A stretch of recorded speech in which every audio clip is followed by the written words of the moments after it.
The second negotiation you'll be asked to complete is designed to give you more practice trying the techniques we have covered. It will also do so by having you navigate a situation that most of you will find unfamiliar.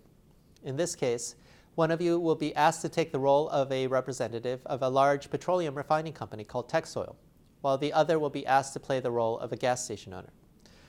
And the question you two will address is whether you can reach an agreement that would allow Texoil to purchase the station. This specific type of transaction isn't something most of you would experience in your careers.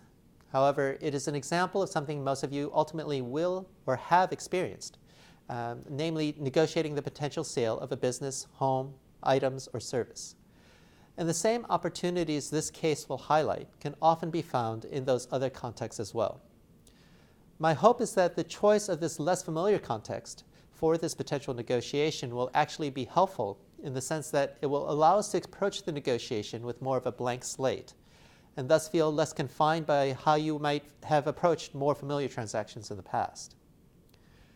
Another feature of this case is that it is also much more qualitative in nature than your first negotiation.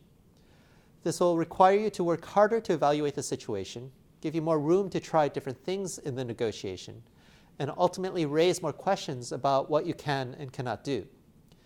For this reason, let me give you just two basic guidelines. First, one thing you must do is to make sure you do not violate any of the explicit instructions for your role.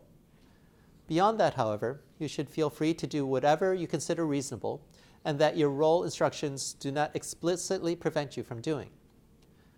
Thus, it is perfectly okay to be creative in trying to reach an agreement, as long as the nature of that agreement neither violates your explicit role instructions, nor is so fanciful that others would consider it unrealistic. With that said, you should be all set to proceed. Please prepare your role, coordinate with your counterpart to schedule the negotiation, and then post the results when you are done.